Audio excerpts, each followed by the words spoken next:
A full moon hung like a silver coin in the starless sky, casting long, distorted shadows across the marshlands below.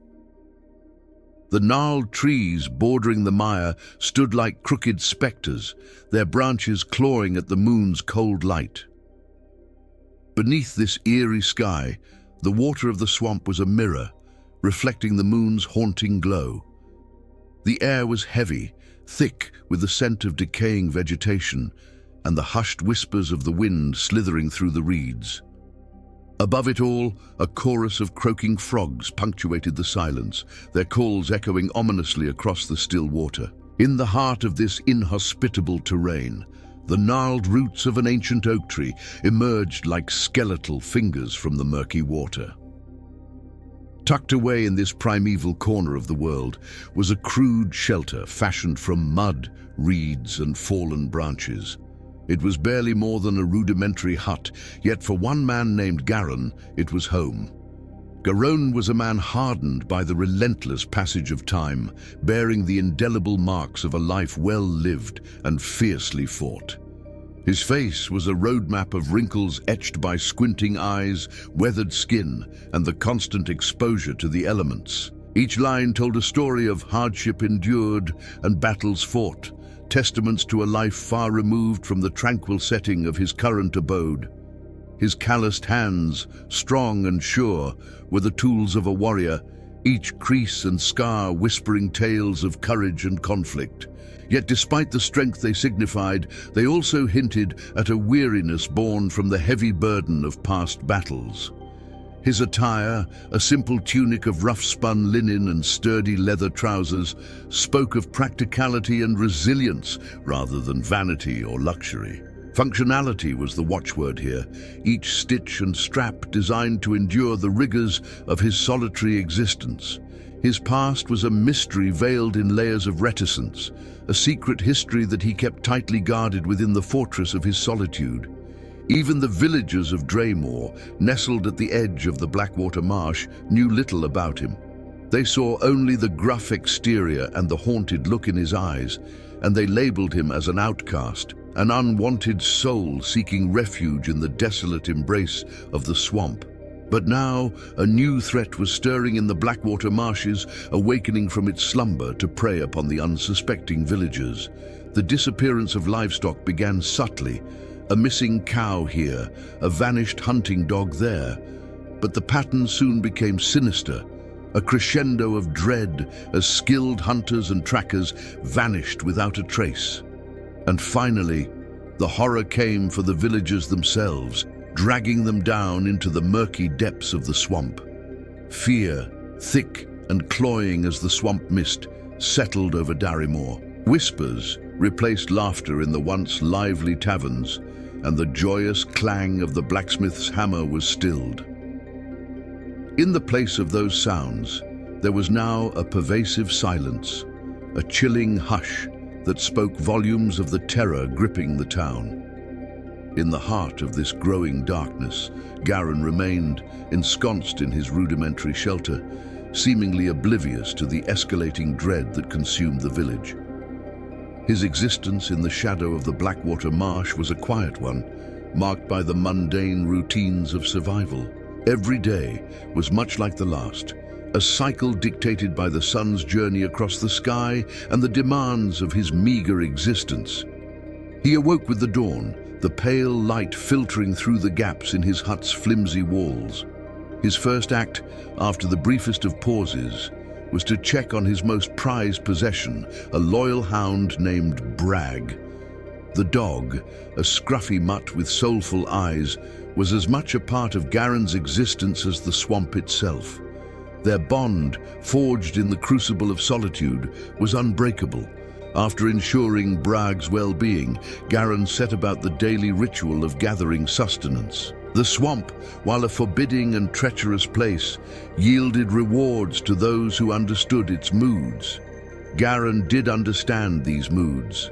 With patient persistence, he managed to eke out a living from the bounty of the marsh. His catch of the day might be a fat fish, snagged from the water with a simple rod, or perhaps a small rabbit or a plump grouse flushed out from the undergrowth. Each meal was hard-earned, a testament to the unforgiving nature of their surroundings. The afternoon was often spent sharpening his spearhead over a small fire or mending his tattered clothes, tasks that blurred the line between necessity and creativity.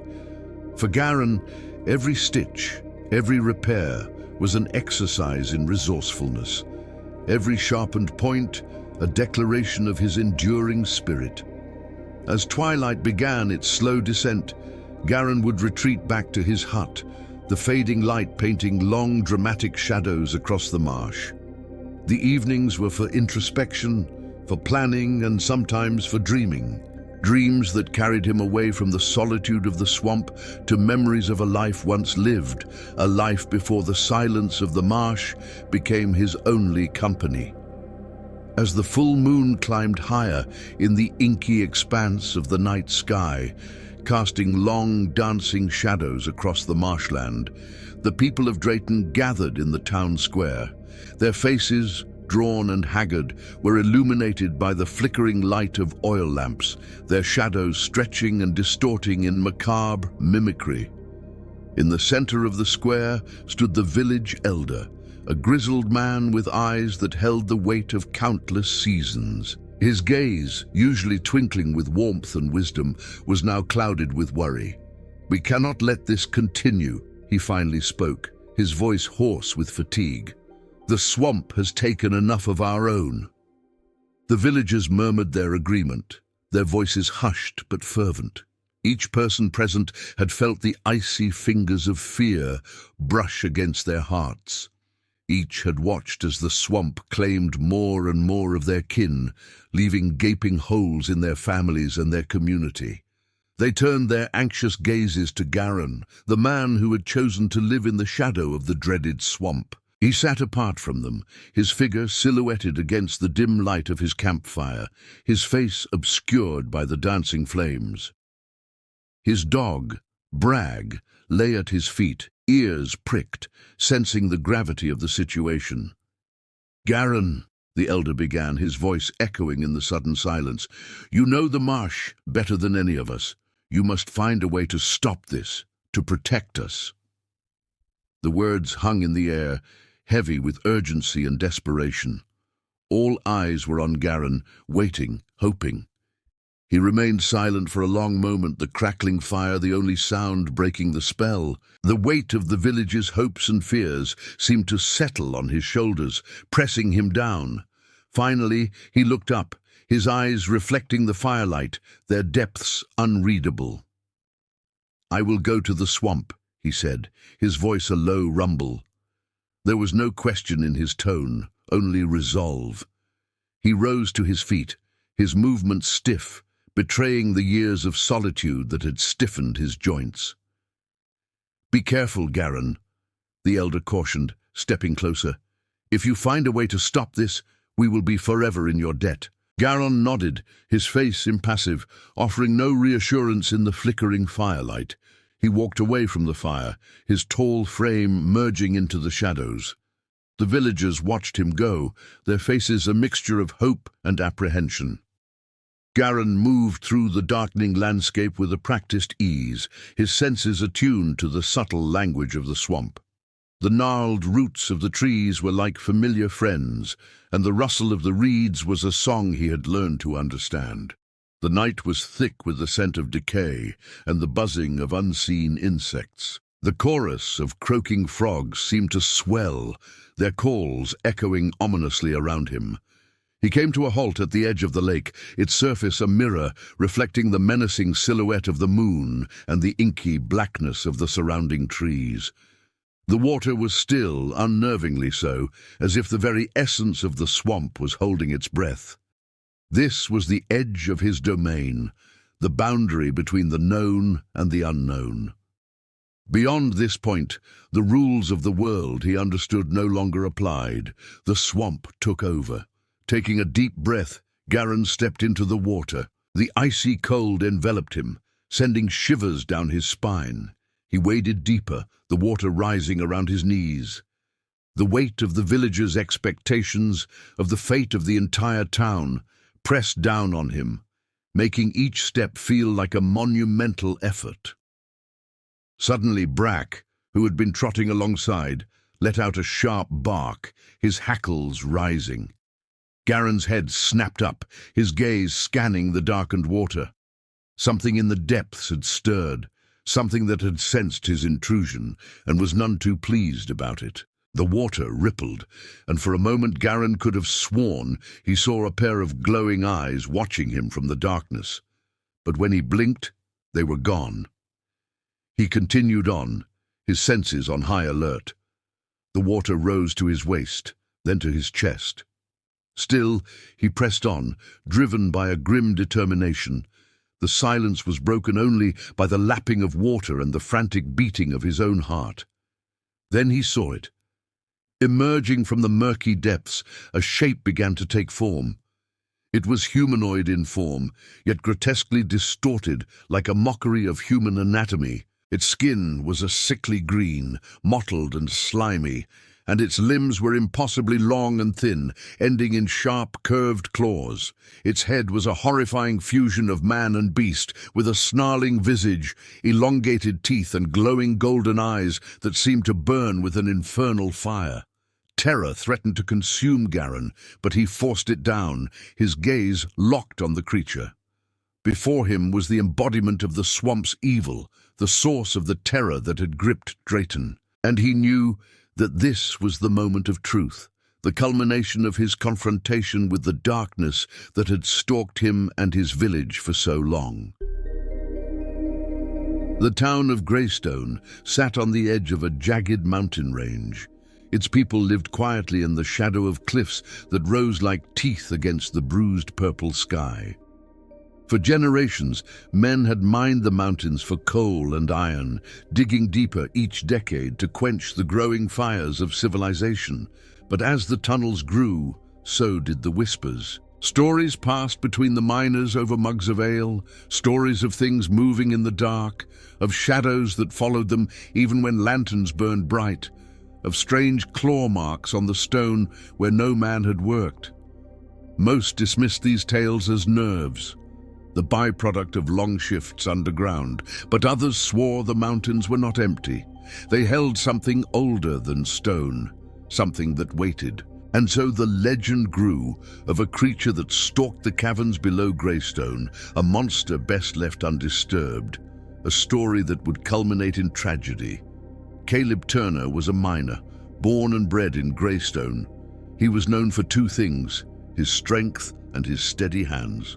Few in the town could swing a pickaxe with the force or finesse of Caleb, and fewer still could resist the lure of the mountains. He loved mining, the feel of cool earth under his nails, the scent of damp stone in his clothes. One morning, he went into the shafts with his team. His wife Sarah watched him go, her hand resting on her belly. She felt the familiar flutter of their unborn child and prayed for her husband's safe return.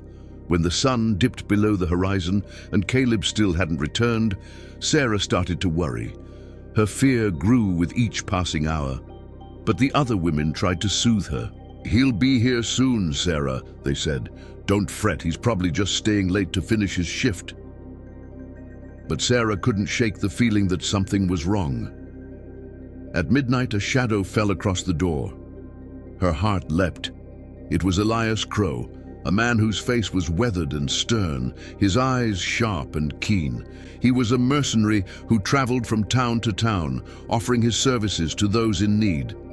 When he spoke, his voice was low and grave. "I'm sorry, Sarah," he said, "but there's been an accident. You need to come see." In the dim glow of the lantern he held, Sarah saw a grim scene. Strewn on the table before her were Caleb's tools, his boots, his hat. Even from a distance, she could see the blood staining them. Her stomach lurched. She knew then that her husband wasn't coming home. As the days passed, more names were added to the list, the toll of the lost. The townspeople were afraid, their fear palpable, their anger growing.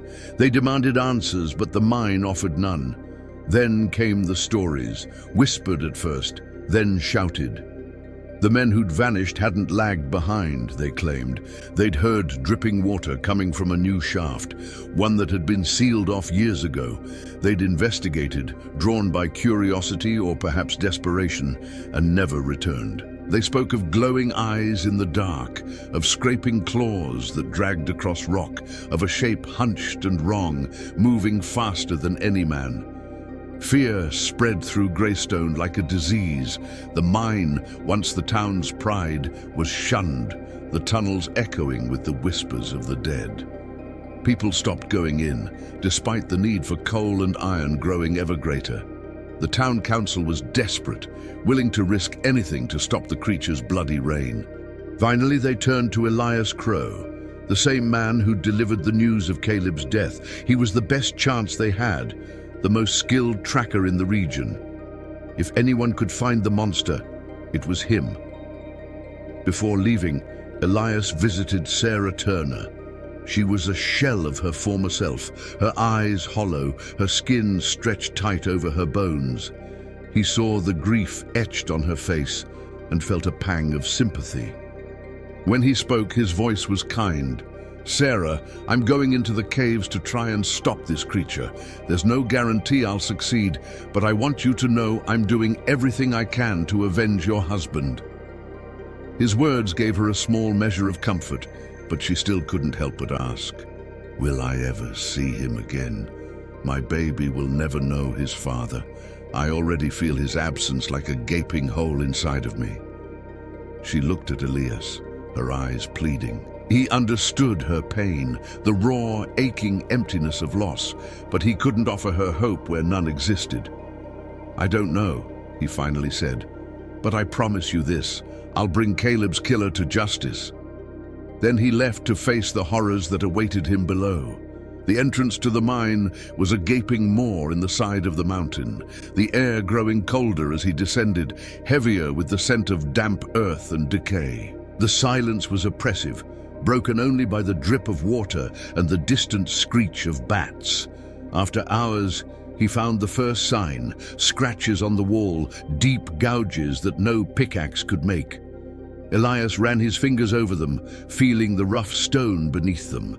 Not human, he thought. Whoever or whatever had made these marks was powerful. He continued until he reached the third level. Here, the tunnels branched like the roots of a gnarled tree. This is where Caleb had vanished, Elias realized. So had the others. He chose a tunnel at random and descended. The passage narrowed, forcing him to stoop. His head, his shoulders, his spine, each inch of him protesting the cramped space. Then he heard it, a slow scrape of claws against stone. He froze, his heart pounding. Ahead, two burning orbs glowed in the darkness, watching, unblinking. The creature stepped forward, hunched and wrong, its back ridged with spines, its limbs long and ending in claws. Its face was a grotesque parody of a skull, its teeth gleaming. But what struck Elias most were its eyes, filled with a hunger that chilled him to the bone. Then it lunged.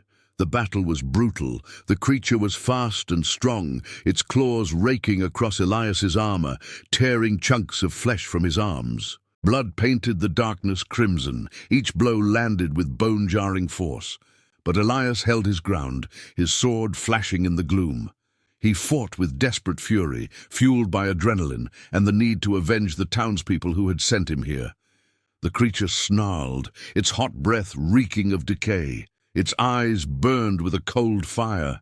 Neither man nor beast faltered. They fought on, locked in a deadly embrace. Finally, with a well-placed thrust, Elias drove his sword deep into the creature's chest.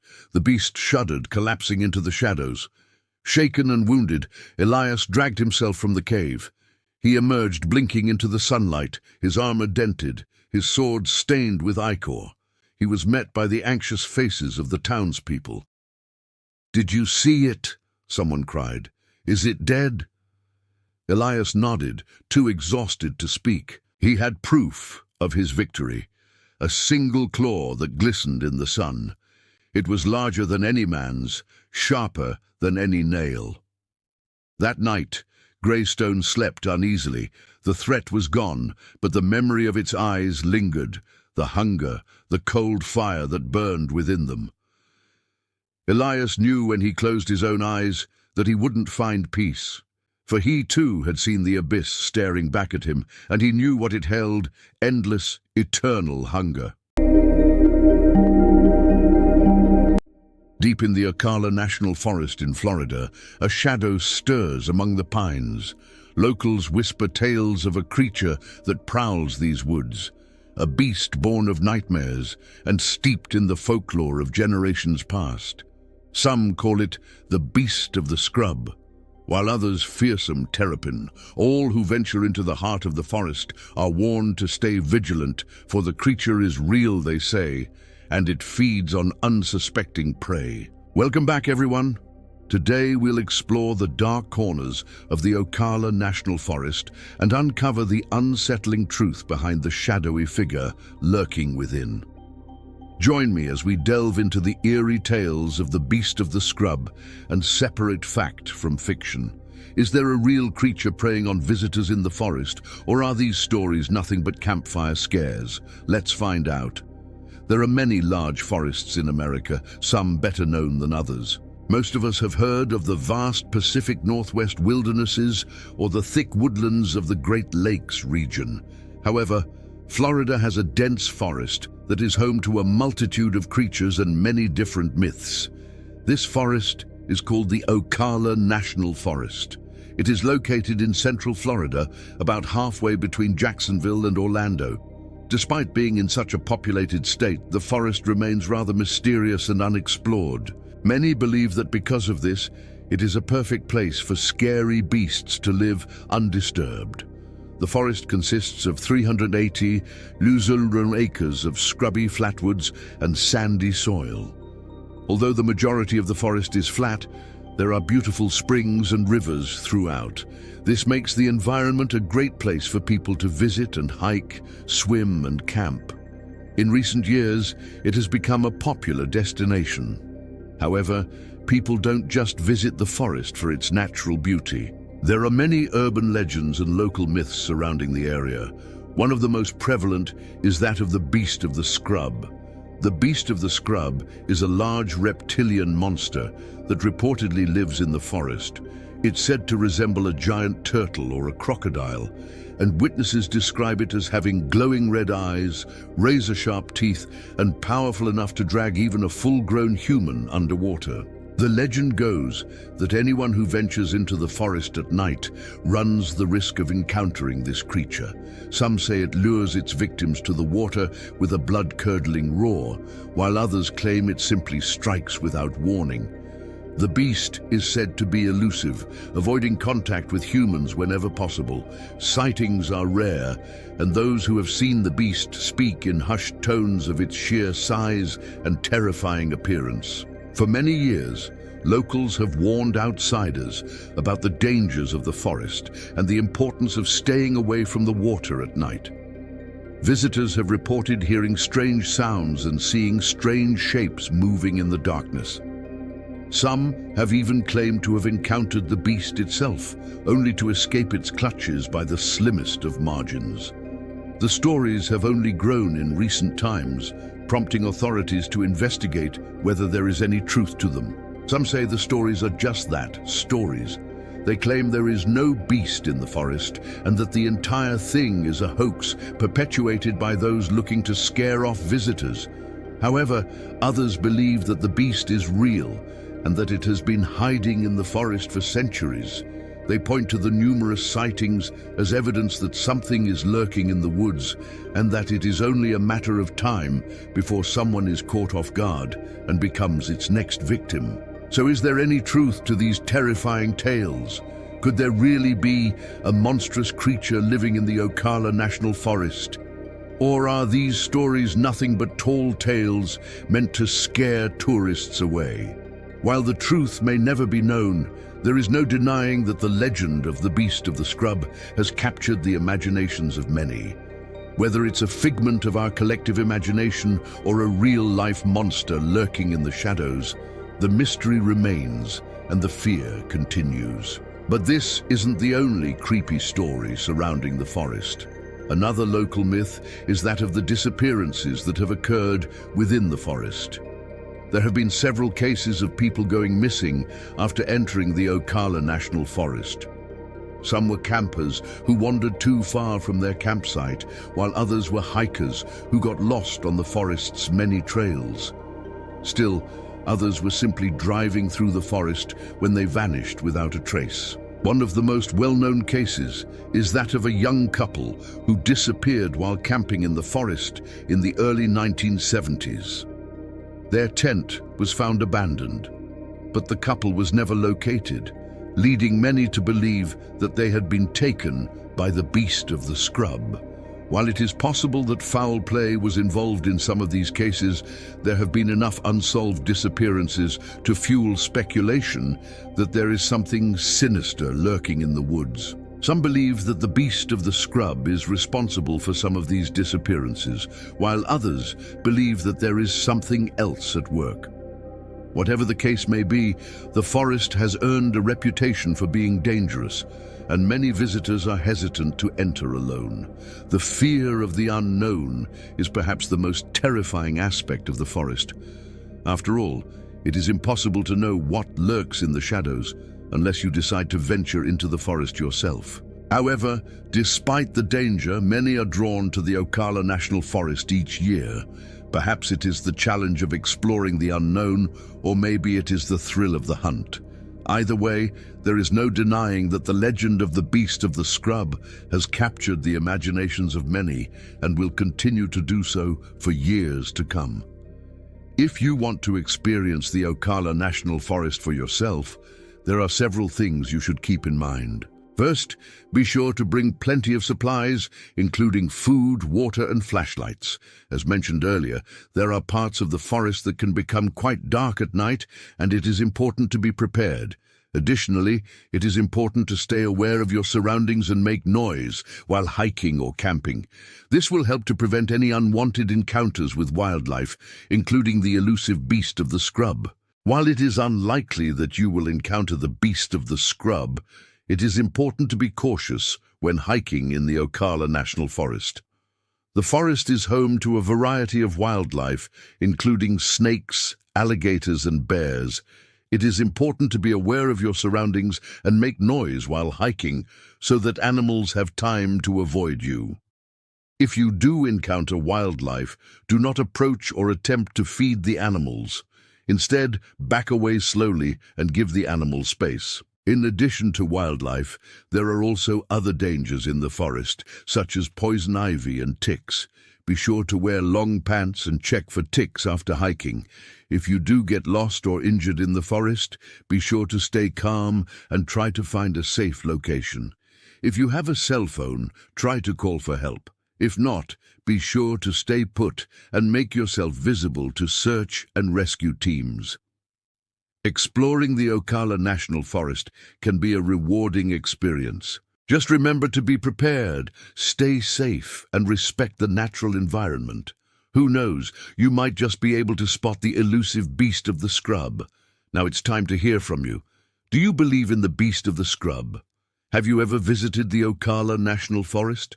Let us know your thoughts in the comments below.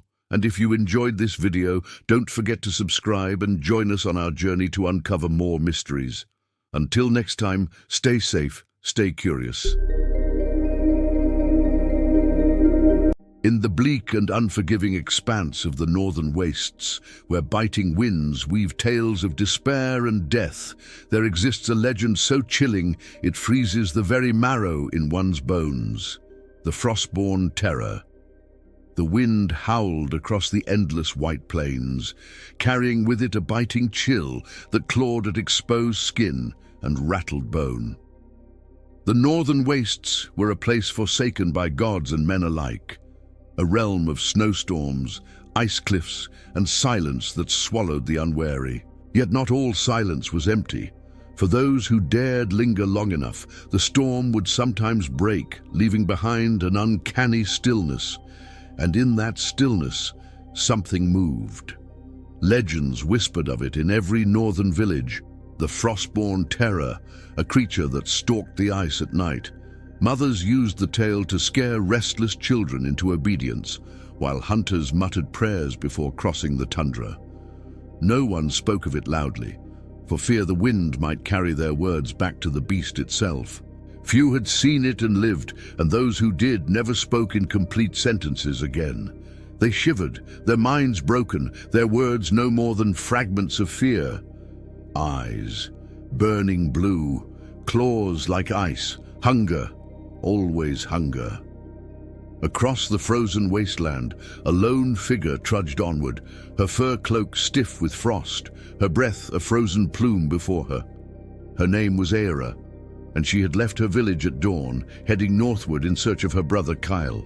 He had vanished 3 nights before, venturing onto the tundra with 2 companions in search of a lost herd of reindeer. The animals were their lifeline. Without them, the village would not survive the winter. But none of the hunters had returned, and the storm that followed had buried their tracks. Now she alone dared follow. Though she was no seasoned warrior, determination burned within her heart stronger than any fire. She carried a spear tipped with steel, wrapped in leather against the cold. At her belt, a dagger slept in its sheath, its handle carved with her father's runes, and around her neck hung a charm of woven bone, a talisman against evil spirits, though she doubted it would stop anything real. The day waned quickly in the north, the sun nothing more than a pale ghost sinking into the horizon. Shadows stretched across the snow, long and jagged, like claws reaching for her.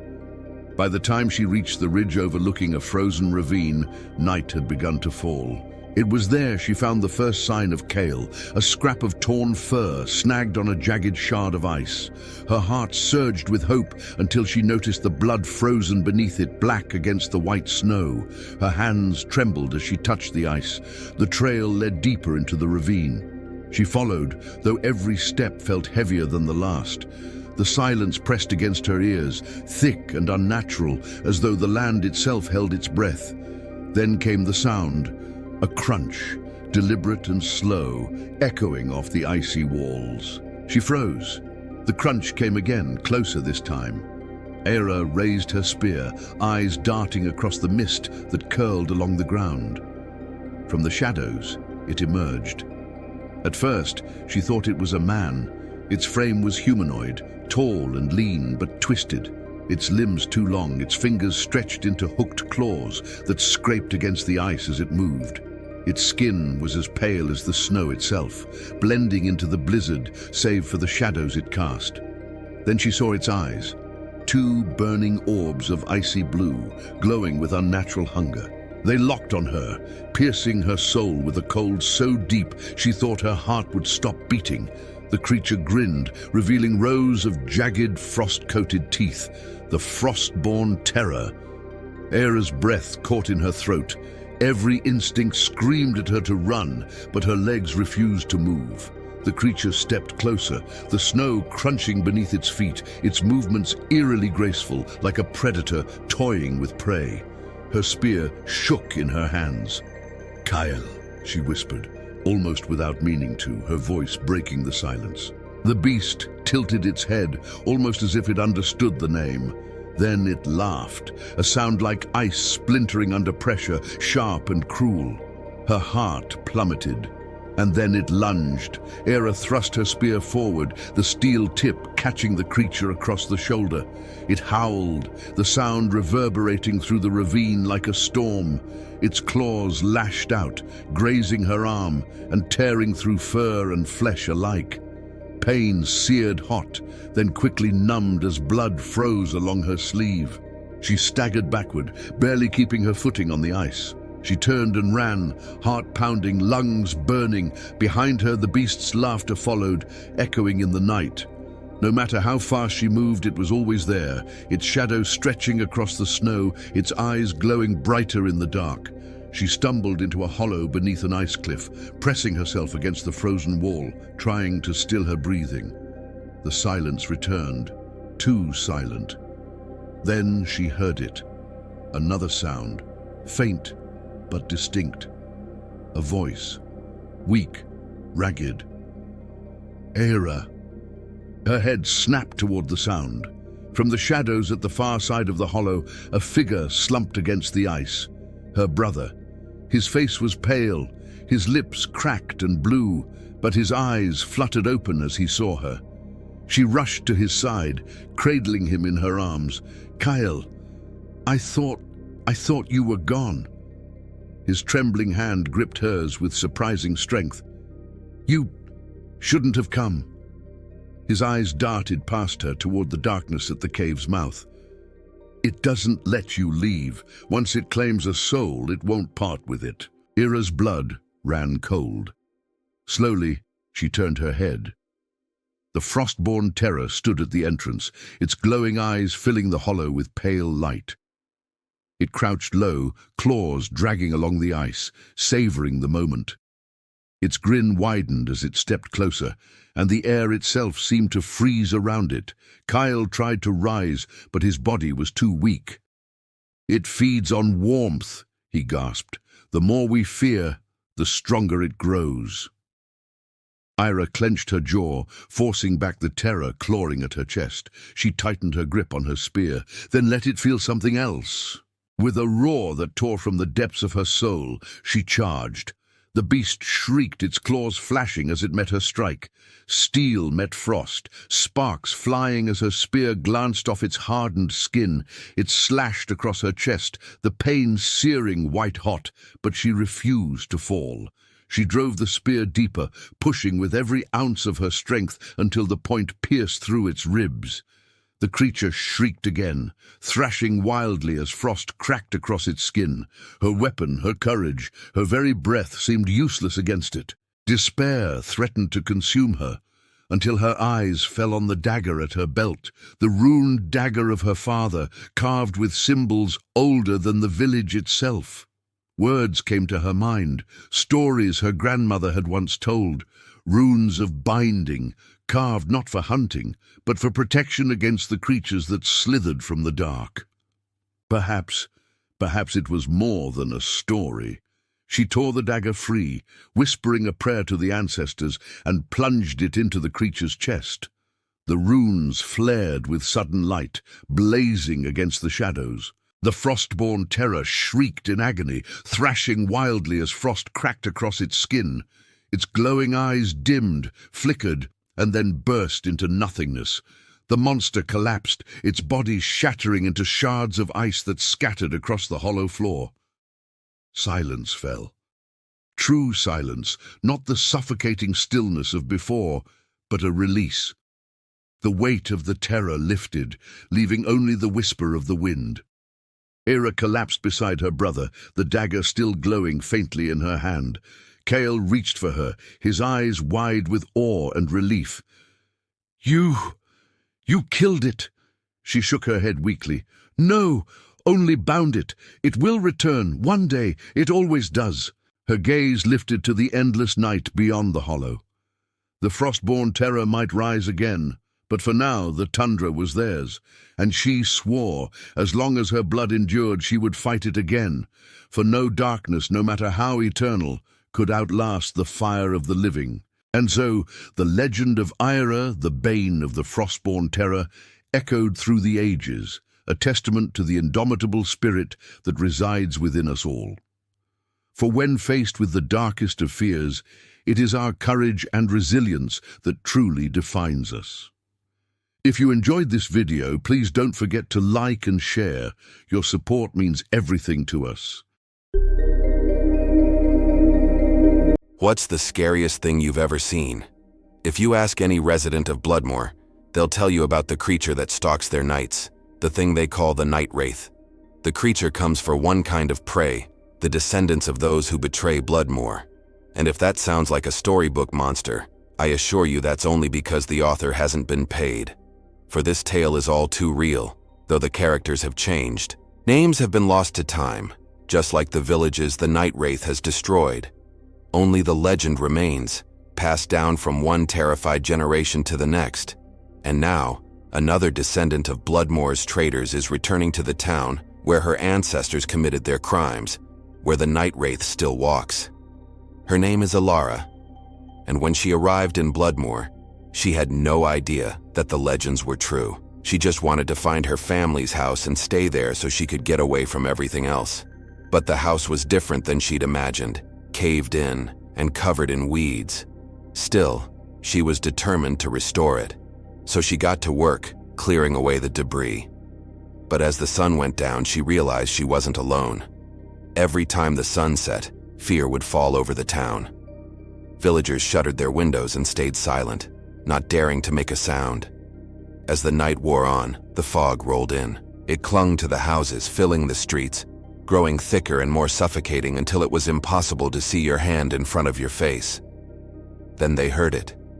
Heavy footsteps coming closer and closer, and at first she thought it was just some drunk man walking home. But as the sound got closer, she realized something was wrong. The footsteps didn't belong to any living person. They were too heavy, too purposeful. Then the trees parted and something stepped out into the street. It was tall and gaunt, clad in sinew and shadow. Its face was hidden in the darkness, but two glowing coals of red burned through the mist, seeming to pierce the fog and reach right through her. The creature took another step forward, its grin spread wide, revealing rows and rows of sharp, endless teeth. And that's when Alara knew she was looking at the monster from the stories, the thing they called the Night Wraith. She turned and ran, desperate to escape the creature before it could strike. But then the ground trembled beneath her feet, and she knew there was nowhere to hide. She stumbled and fell, scraping her palm on the rough cobblestones. She looked back up at the creature. It loomed over her, its red eyes boring into her skull. She could hear its ragged breathing, feel the stench of decay as it leaned closer. It reached out a clawed finger and touched her cheek. It was cold, colder than the winter wind, and then it spoke. Its voice was like gravel grinding on bone. "Who are you, child of the traitor's blood? Who am I?" The question echoed in her head and she struggled to answer. She didn't know why it had chosen her, didn't know why it sought her out. She only knew that she needed to run, to escape the clutches of the Night Wraith before it was too late. But as she scrambled to her feet and ran away, she could hear the Night Wraith behind her, his laughter echoing through the night. "You cannot escape me, child. You may have ignored the legends, but now you will learn their meaning." And with that, he was off, chasing after her into the darkness. She ran blindly, not daring to look back. She could hear the Night Wraith close behind her, gaining on her. Just when she thought she could run no more, she spotted a house, small and weathered, but with a light shining from one of the upstairs windows. She pounded on the door, desperate for help, but no one answered. So she tried the knob and found the door unlocked. She raced up the stairs and hid in the room, catching her breath as she listened for the Night Wraith outside. But as the minutes passed and his angry shouts grew fainter, she realized she had made a mistake. There was no one here to protect her. She was alone, and the Night Wraith would be back. She knew she couldn't stay here forever. She had to find a way to fight the Night Wraith to stop him from killing her. But how? She paced the room, desperation growing inside her. Then she noticed something strange. On the floorboards beneath her feet, there was a circle carved into them, along with strange symbols and sigils that she didn't recognize. Could this room be the key to stopping the Night Wraith? Maybe. If she could figure out what the symbols meant, she might find a way to defeat him. But as she studied the sigils, she felt a sudden chill, and the hairs on the back of her neck stood on end. She knew without turning around that the Night Wraith was back. And with a low growl, he stepped into the room. "You cannot hide from me, child." He loomed over her, his eyes burning with rage. This time, he wouldn't be denied. She backed away from him, desperation fueling her steps, but there was nowhere left to go. She was trapped, and as the Night Wraith advanced, she could feel her hope draining away. No one had ever defeated the Night Wraith before. What made her think she could? But then she remembered the sigil on the floorboard. Maybe she didn't have to defeat the Night Wraith. Maybe there was another way. She could use the sigil to bind him, to trap him so she could escape. It was a long shot, but it was all she had. With a desperate cry, she leaped onto the floorboards, tracing the sigil with her finger. The night wraith lunged for her, but as his claws touched the sigil, he froze. The red glow in his eyes flickered and died, and he let out a roar of frustration. "You won't stop me, child." But she did. As the night wraith struggled against the binding sigil, Ilara scrambled away, racing out of the house and into the night. She didn't dare look back to see if he was following her, but she could hear his enraged shouts echoing behind her. She ran blindly, desperate to escape the clutches of the night wraith. Finally, she collapsed on the ground, gasping for breath. She was safe, for now at least. The night wraith hadn't caught her, but she knew he would be back. She had to find a way to defeat him, to break the curse of Bloodmoor once and for all. But how? As the sun began to rise, painting the sky in hues of orange and pink, she knew she couldn't keep running. She had to face the night wraith and whatever his curse held. With a deep breath, she stood and walked back towards the village, towards the house with the sigil. As she approached, she could hear the night wraith pacing inside. His growls shook the very foundation of the house, but she didn't hesitate. She flung open the door and stepped inside. The night wraith turned, his eyes blazing with anger, and she saw not just a monster, but a man twisted and corrupted by darkness. "I am the night wraith," he growled, "and you are nothing before me. You may have escaped my grasp, child, but there is nowhere left for you to hide. You are mine." But Ilara stood her ground. She was no helpless victim. She was a descendant of the very people who had betrayed the night wraith's ancestors, and she was determined to set things right. The night wraith lunged, his claws extended, and she dodged out of the way. This was it, the moment she had dreaded and prepared for. Now she had to use everything she had learned, everything she had discovered about the night wraith and his curse to defeat him. This is the author, and if you want to hear more scary stories, stay tuned for more.